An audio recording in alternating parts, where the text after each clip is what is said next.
Hello. So, welcome to Teacher Talks. And we're so excited to have everyone here with us today. This is our first in a series. There's going to be about 6 of these every other week.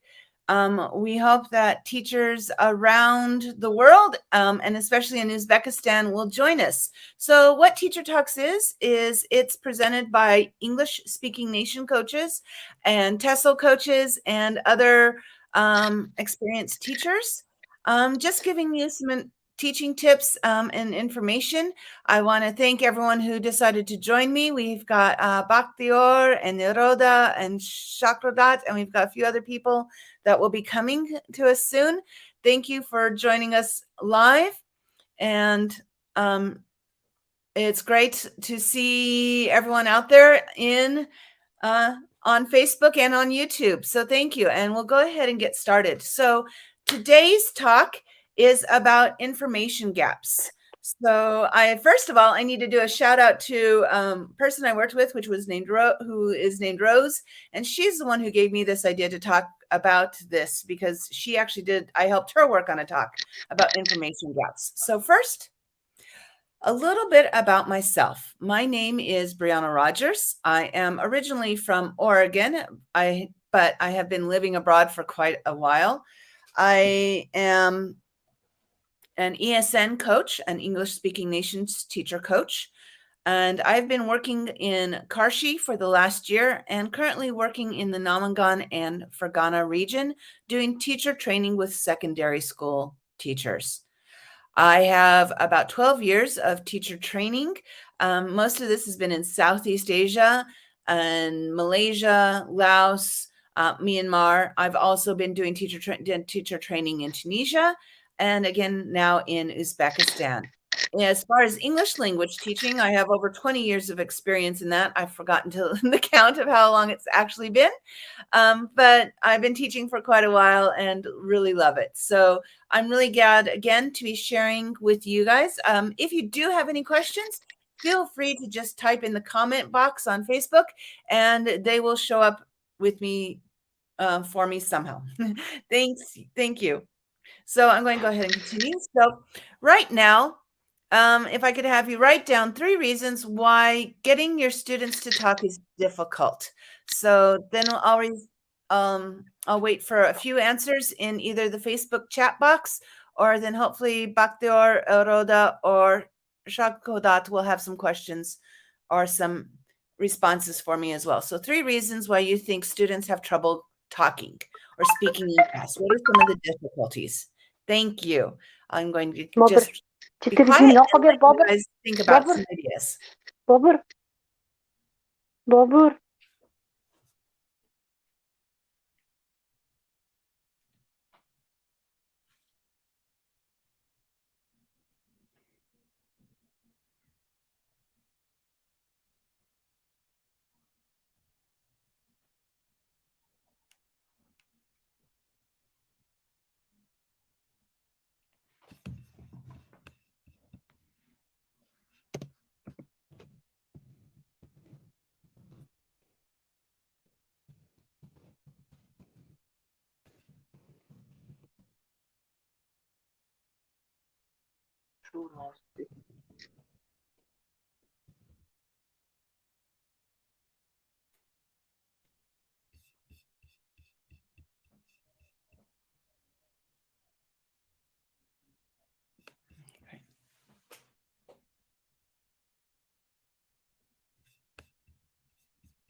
Okay, I'm going to wait one more minute. Again, the question is write down 3 reasons why you think, or some reasons why you think students have trouble talking.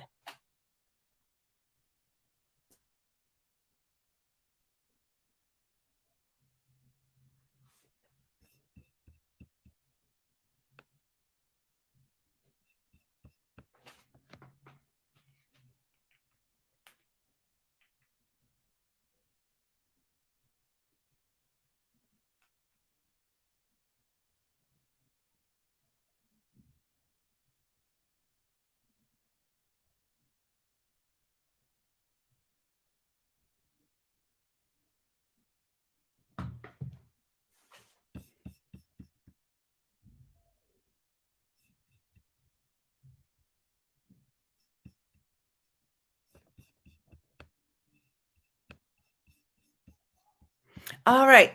So I've gotten a few answers here, and some of them are really good. So one of the biggest things here is that students are shy, and they feel nervous about talking. The other one that was very common is that they lack the vocabulary. They're unsure of the words they need to use and how that will work. The other one, which is very common that I'm seeing here, is that we have people saying they're afraid of making mistakes, that they may make a mistake and things go wrong. Great. So those are all really good ideas. So that's why I want to talk about information gaps today, because information gaps do a few things. So one, with the shy students, these are all often done in small groups, so that students don't feel like they're going to be in front of the whole class. We want to talk, and that encourages them. They might oftentimes be able to work in a group first before they have to speak, so they feel more confident. And the other one is about making mistakes. Again, we're giving with information gaps. We often give them an activity to work on first before they have to start speaking. So they have time to think about what they want to say, about how they're going to say it, and work on that. As far as lack of vocabulary, for information gaps, and with any activity, it's very important that you pre-teach some of the vocabulary that they're going to need for these activities, or for any activity you do, as far as that goes, that you pre-teach and try to make sure that you're using vocabulary that is going to be useful for them to finish their activity, to finish the task at hand. So that's why we want to use information gaps. And that's sort of answering the second question first. So exactly what is an information gap and why do I want to talk about them is because, good, thank you, Zilly, great. Oh, that's a great one. Pressure from the teacher, because the teacher is like, you need to say something. I see a lot of times teachers going, okay, you have the answer, please stand up and talk. And all of a sudden they're under pressure. And I know when that happens to me, sometimes I get very shy. I get nervous, not even shy, just nervous. And everything leaves my mind. So we want to give our students an opportunity to be prepared. So let me go back to what I was saying. What is an information gap and why are they so useful in teaching speaking? Oftentimes what I see, and this goes with sort of the pressure of teaching that I saw one person, right? A comment someone made is that they what I want to say is that we often say, please talk about, or please answer this question, or please have a discussion on, and there's never a clear outcome. And it's very unclear exactly what teachers are looking for or what students need to do. Just to say talk is really, really hard. Information gaps provide an opportunity for students to prepare. They provide the opportunity of why they are going to talk, what they are going to talk about, and it gives them something to complete and do. So when they are finished, they feel like, yes, I did this. And they're actually working towards a goal, working towards an objective to finish the activity or to do the activity rather than just talk about this. So that's what is an information gap, why it is important. And hopefully that covers a little bit why we should use them, because again, it builds confidence, it builds a chance to practice, and it gives them a reason for communicating rather than just speak now. Great. So when we're doing information gaps as teachers,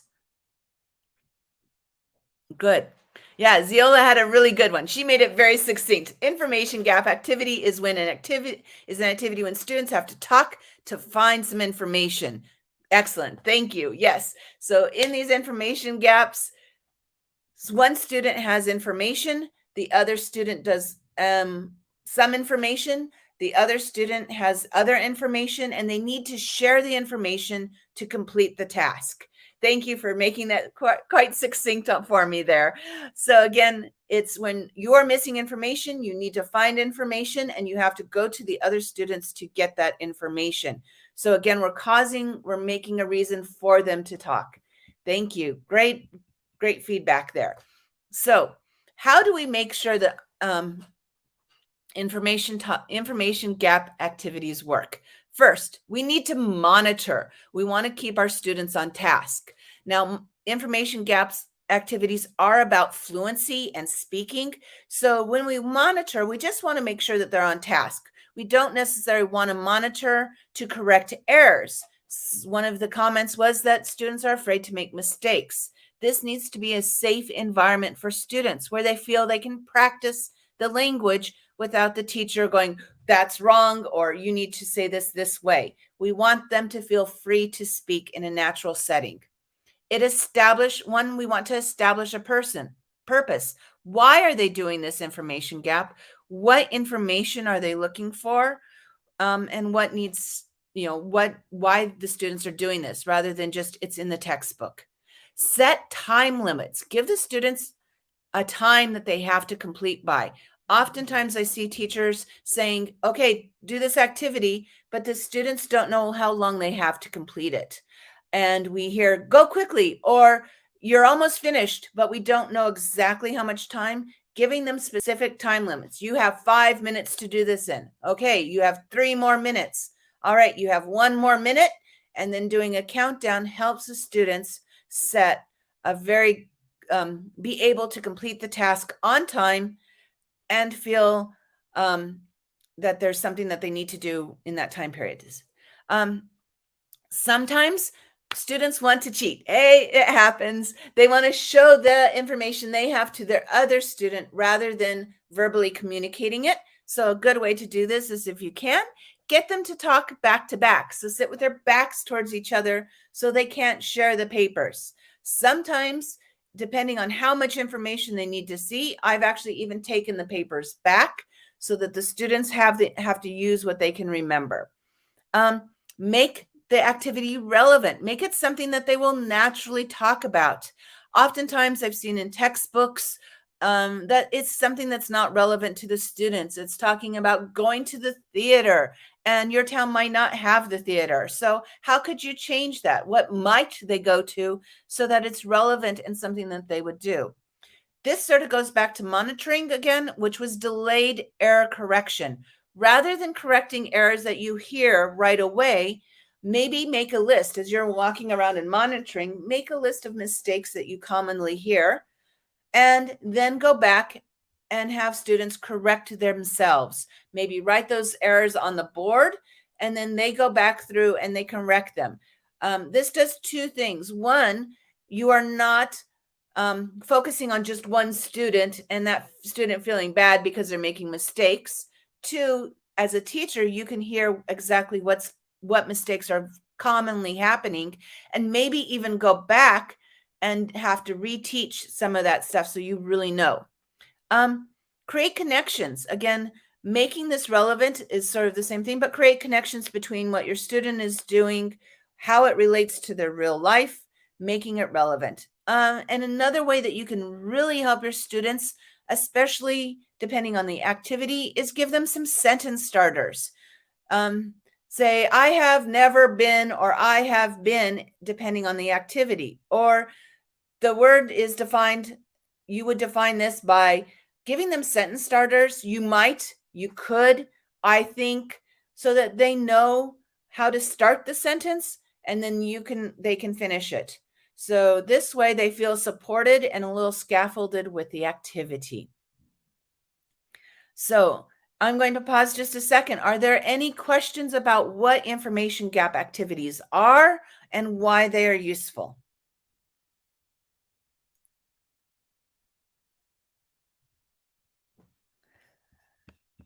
Okay. Well, it doesn't look like we have many questions, so I'm going to just continue on, and we're going to get to the fun part, which is some information activities that you can do, information gap activities that you can do in your classroom. All right, so the first one is a logic puzzle. This is where two people get the clues, and one person has to share their information with the other to fill in the chart. For example, this one is Jasur does not like sweet things for breakfast. So here, I would be able to mark out that Jasur does not want to have yogurt with fruit. So I put an X there. Then it says Evelina does not like eggs. So she is not going to have scrambled eggs. She is not going to have a cheese omelet. Okay. Then it says Shavkat, which means if Evelina is not going to have scrambled eggs and she's not going to have a cheese omelet, her breakfast is yogurt with fruit. It says Shavkat always eats bread. Well, a cheese omelet does not have bread in it, and yogurt with fruit does not have bread in it, which means Shavkat is eating scrambled eggs. And that leaves Jasur with the cheese omelet. So a logic puzzle is where students get a little bit of information, and then they have to share that information with another person so that they can fill in the chart. So we're going to give it a practice. Bakhtiyor and Eroda, are you feeling okay with maybe trying the next one? So if we can have you unmute. Yes, sure. Thank you. Good. So very quickly, and those of you in the audience, let's have you look at this slide. So what you're going to do now is you're going to need to copy this down, Eroda and Bakhtiyor. And you're going to be looking for family pets. So a family has 4 pets: a dog, a cat, a bird, and a fish. Okay. Okay. And the colors of the pets are brown, white, black, and gray. So your task, your information that you're looking for, so this is the information gap where you will not have each of you will have different information. You will need to find out what color each of the animals are. Now, because we're live, I can't divide these up like I would normally. So you're going to be able to cheat a little bit. But ideally, Bakhtiyor would have A and Eroda would have B and not be able to see each other's papers. But since we're online, we can't do it quite that way. But I'm going to have you go ahead and try it. Do you have the chart? Are you ready with the chart? Yes. Yes. Okay. Great. Thank you. Okay. So again, Bakhtiyor, you're 1. Eroda, you're 2. So what questions might you ask each other so that you can find out? Or how would you share this information with each other? The white pig has 4 legs. The gray pet has no legs. The dog is black. Not black. So the dog is white. Yeah. The dog is black. It's not black. Black pet cannot fly. So remember, you're not going to be able, if this was in class, Bakhtiyor would only have set B, and Eroda, you would only have set 2. So Bakhtiyor, you might say, do you have any information about the black pet? Eroda, do you have any information about the black pet? Pet. I think the cat black. No, looking at your information under set 2, Eroda, what information do you have about a black pet? The gray pet does not bark, and the gray pet lives in the water. So, Eroda, you might tell me, what is the first sentence that you have? The black pet cannot fly, and the gray. Good. That's it. So going back to our slide, because you've shared that information with Bakhtiyor, you are now going to say the black pet cannot fly. So together, what do you think? Where are you going to put an X? The dog cannot fly. The white the white dog cannot fly. Fly. Good. And so it says gray dog. the black pet cannot fly. So Yes. that means the bird of these pets, the bird is the only animal that cannot fly, correct? Yeah. Yes. So we're going to put an X. Dog, cat, and fish cannot fly. Okay. The black pet cannot gray fly. pet So does not we don't know. We just know now that the bird The gray- is not black. Yes.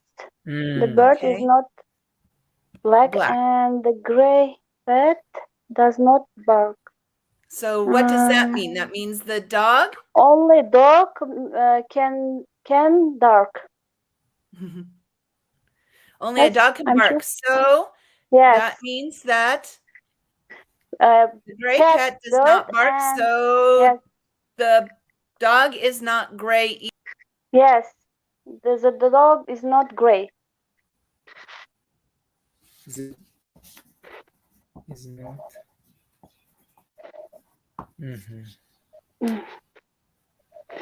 And where is Briana? And there.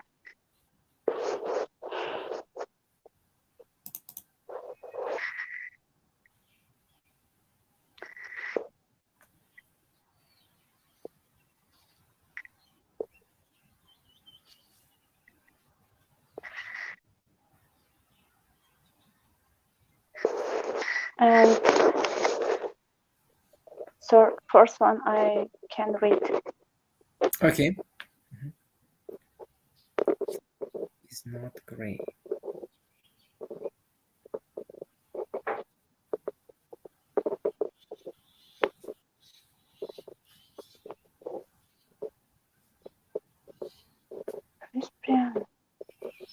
I think she's disconnected. Yeah. Yes. I think due to internet access or speed. Maybe internet access. So the black pet cannot fly. The black pet cannot fly, and second one, the gray pet doesn't bark. Yes, and only dog can bark, and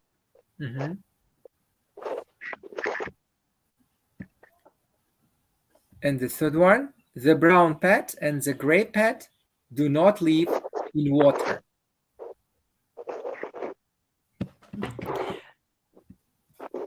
Great. Hello, you guys.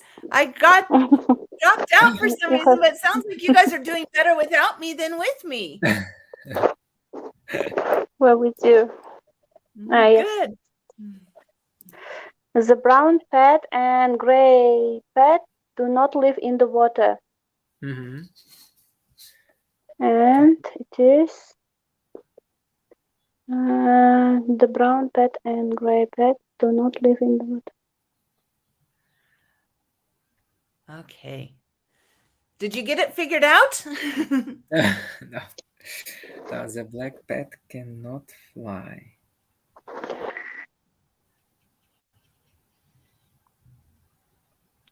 Easy.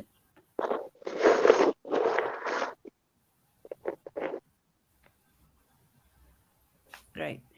Well, did anyone get the answers?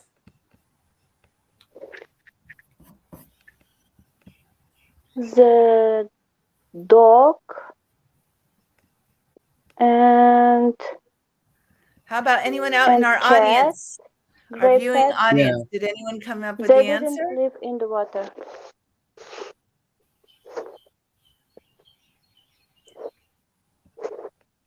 I think the dog and the cat. Cat. And fish.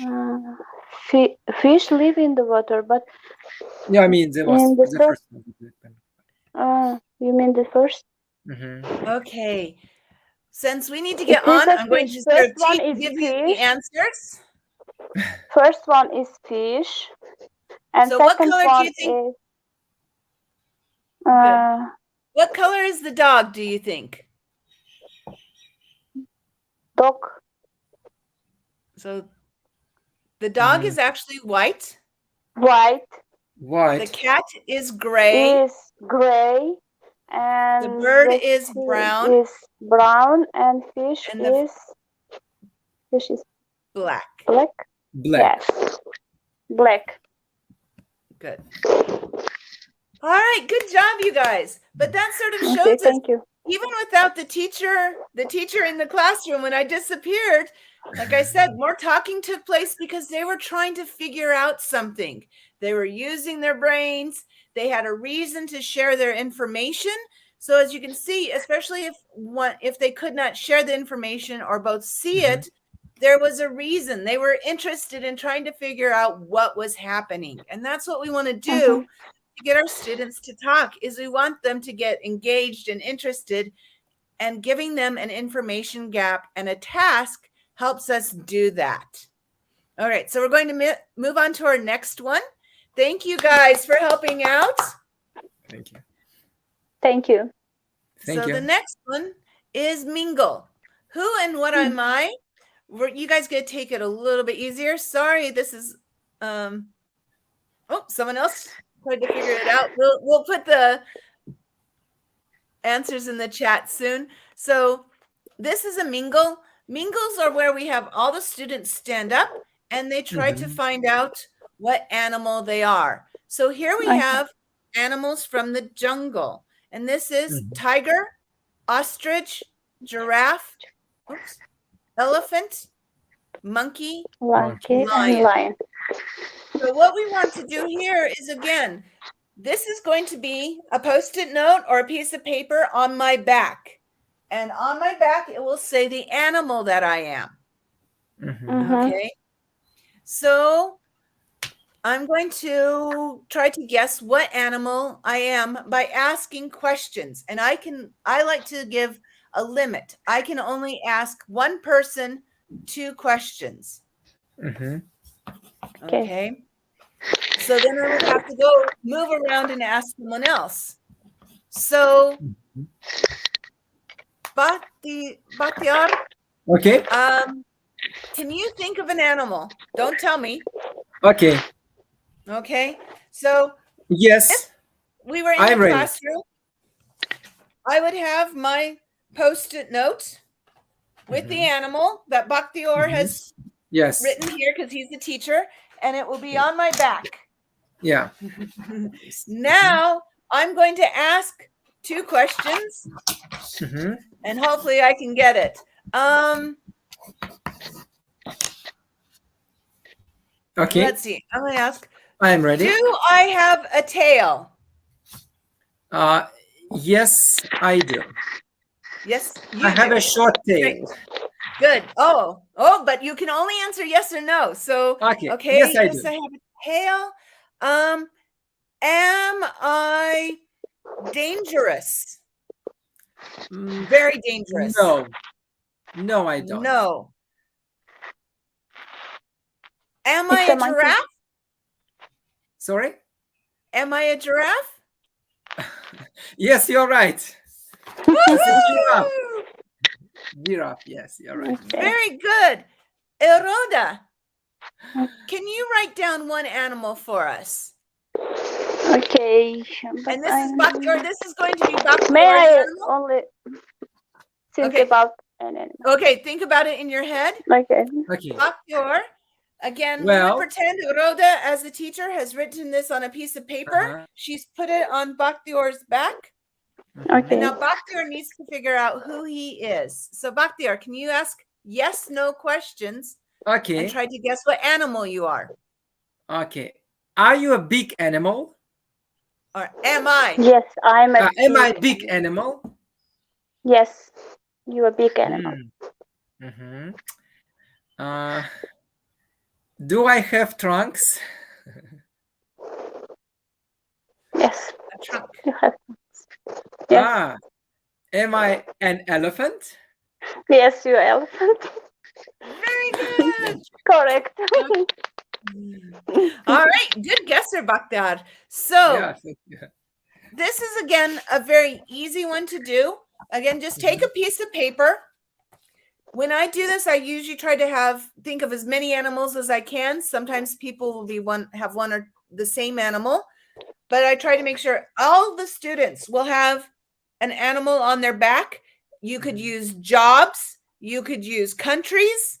Yes. You can do this. It's a great way to practice vocabulary from anything. You could do fruits, vegetables, farm animals, transportation.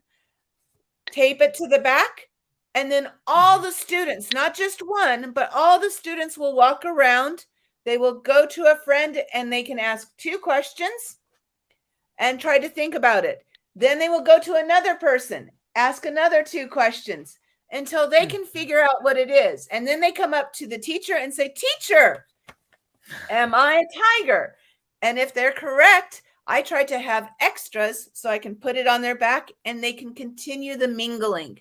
And the students love trying to be the first ones to get it. And I give them, if they guess more than 1 or 2, I try to make also points. So again, this tends to be a little bit noisy, but we like noise. That means communication is happening. But it's very nice. Hello, Medina. Nice to see you. Thanks for joining. So that's another one. It's a great one to mingle. All right. So the next one, I'm going to go back, is a drawing dictation. So if you can, Medina, Batior, and Aroda, if you can take out a piece of paper. Wait a minute. And a pencil, we'll see how well we do. Good, yep. Pencil and a piece of paper.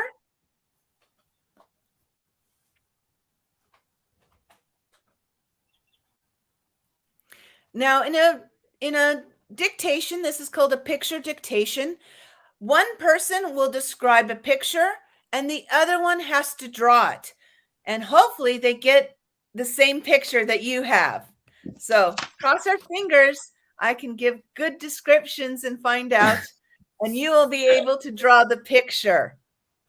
So because of the gap we had, I'm going to go ahead and start. So your picture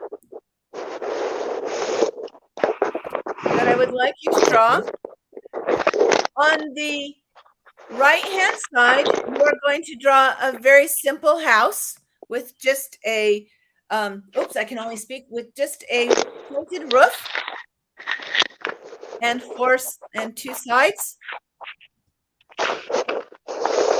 In the house, there are 4 windows, 2 on the top and 2 towards the bottom.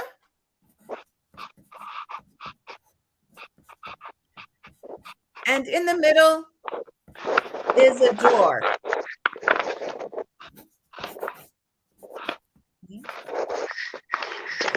In the top right corner is a woman with long hair.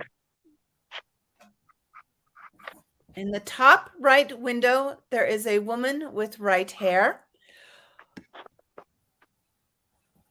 And that is the house.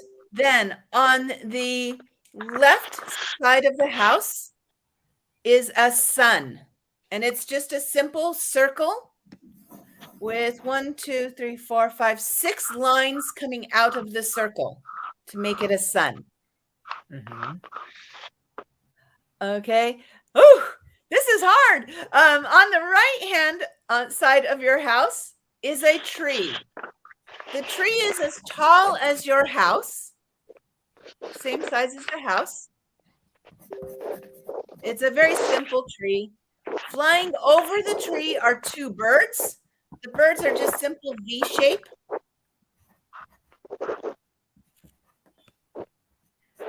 Underneath the tree is a cat. Eroda, you look very nervous. She's like, I'm not in all this. I'm not. Don't worry. When you see my picture, you will see. Neither am I. Yeah. Good. So the cat is on the right-hand side of the tree. On the left-hand side of the tree are two flowers.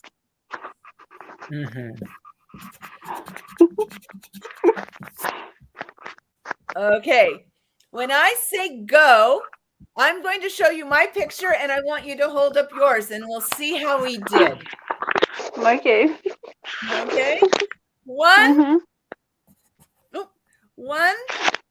2, 3. Let's see how everyone did. There's my picture. Ah, not so bad. Great. I think we did pretty good. Yeah. All right. Good. So again, your students are going to be really excited to see if they were able to draw. Now you would have them switch. This exact activity you might have to be very good for like practicing prepositions: on, in, at, beside, on the right of. So it's just a very fun one to do. They can have pictures of anything. You could do cars if you're doing that. You might have simple, but again, to remember, it can just be very simple pictures. This is something I drew very quickly. But again, it gives the students a reason and it's information. I have the information about what the house looks like. My partner does not. That's the gap. So my partner now needs to have that information. So that's a drawing dictation. So next one. So let's see. We've gone over logic puzzles. We've gone over mingles, drawing dictations. And this is another one. This is a little more complicated, but they are very fun to do. A very good one for doing vocabulary practice. With this one, I call it a communicative crossword. And again, we have the information gap where A is the across. So we have jobs here. We have a lawyer, a judge, a policeman, a teacher, barber, vet, architect, and nurse. Then D are for down, and that is a butcher, a farmer, carpenter, pilot, accountant, engineer, baker, and nurse. And any secondary school teachers from Uzbekistan out there, this is from your, I think it's year 10 book. And I adapted a simple activity where it was talk about, I think it was like unscramble the words, which is useful, but we wanted to make it communicative. So in this,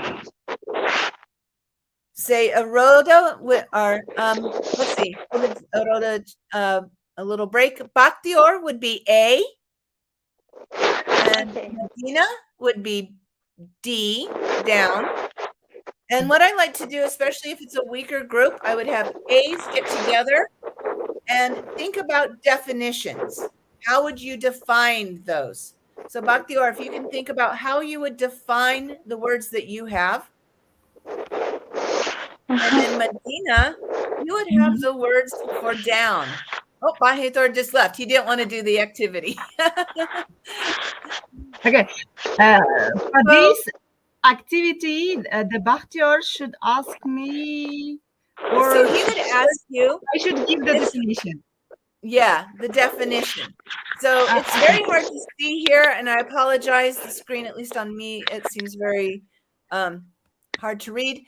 But there at the top, there's each of these are numbered. So I would say Medina, if I was A and you were D, Medina, what is number 1 down? Can you define it for me? This is a person who sells meat. Meat? Yeah. Butcher. Yeah, this is the number 1, or baker is the number 1? Number 1 is baker. So baker. It's very hard to see. At the very top is the numbers. They're very small for you to see. This is a person who bakes bread. So is it a baker? And I would fill in Baker. And now it would be your turn, Medina, to ask. Can you tell me the number? Sorry. Number 8. 8 Number across. 8, but I 8 think across. it's very 8 across. Can you see? So 8 across. This is the a numbers person. I can see. That's Briana. okay, Rhoda. No problem. I'll try to help out. 8 is a person who works in a court. They decide if you are guilty or not guilty of a crime. Policeman? Please judge. Yes, Judge? very good. Yes. Okay. So as you can see, this is it's again, a very useful one. Students really Yes. practice their vocabulary. Yes. And for scaffolding, like I said, I like to have A's get together to write their definitions, B's get together, or sorry, D's get together, write their definitions, then I will match them up, an A and a D. And this is one that works very good for going back to back so that they don't cheat.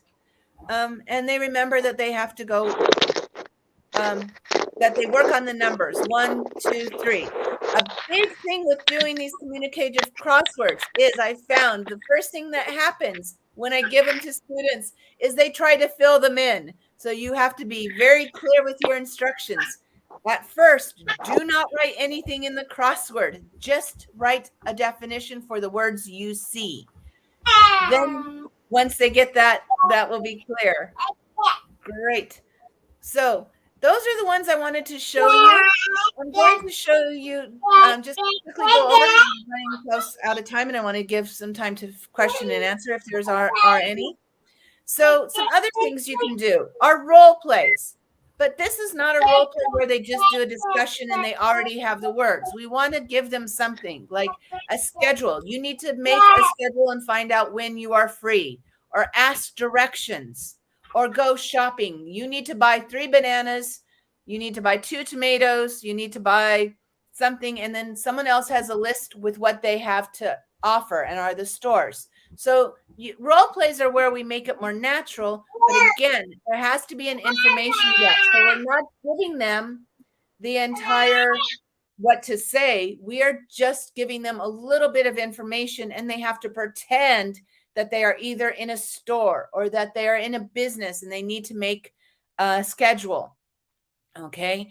Find the difference. This is when people have 2 different pictures and they have to look at the differences that are on there. I thought I had to find the difference here, but I don't. So I might have a picture, say we go back to this one, and in my picture, in picture A, this is picture A. In picture B, maybe there's not a woman, there's a man, and there's 1 bird instead of 2, and there's a dog instead of a cat. So then I wouldn't need to find, again, not showing my pictures, but asking, how many birds are in your picture? And Batior might have the other one, and he might say, oh, I only have 1 bird. And I would go, oh, I have 2 birds. And we found the differences. I also like to tell my students how many differences they're looking for. Again, giving them goals so that when they've done, they feel they're working towards something and a reason for doing it. You have to find at least 5 differences. Okay. Next one is hot seat. So hot seat is, I've seen a lot of teachers play this. Oftentimes what will happen is I have one student, I've seen it played where one student comes to the front of the board. The teacher writes sort of like the one on the back where they write the question on the board, but the students have to give them, you can say maybe the students give the questions. The other students say, you have long legs. You live in the jungle. You have a very long neck. And I have to guess giraffe. One way I like to do this is I actually like to work in teams. So I divide the class up into groups of 3 or 4 students. And then I have one student at that group sit with their back towards. And it's the first group that can get the other student to guess what it is. Or the student who has their back can ask the yes, no questions. Do I have long legs? Do I have a long neck? Do I live in the jungle? Am I a giraffe? So again, very good for practicing, practicing vocabulary. So those are other ones. Jigsaws, I wanted to do a jigsaw here, but they're very complicated to do, especially online. But this is where maybe you give them a graph that they have to fill out. Again, they're missing a table. So here, back up, fill a table in. They want to share the information with their friends, but they only have part of the information, and that's his jigsaw. So everyone might get a reading.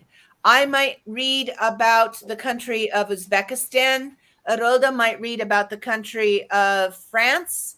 Medina might read about the country of Chile, and Bakhtior might read about Japan. Then we get back, we've done our reading.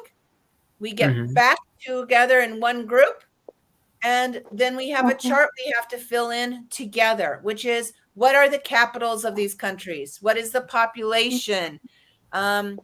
What meals? What is the favorite food of the country? So this is really a fun way to share a lot of information and get students talking. And those are just some few ideas. If you want some more information, the logic puzzle especially, I got this from American English Teachers Corner.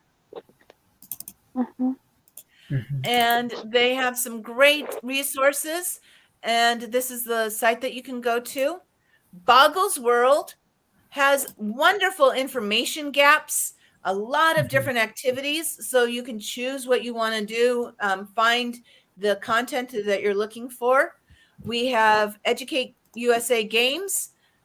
Fluency U had some good ideas. ISL Collective, again, worksheets, Spot the Difference especially.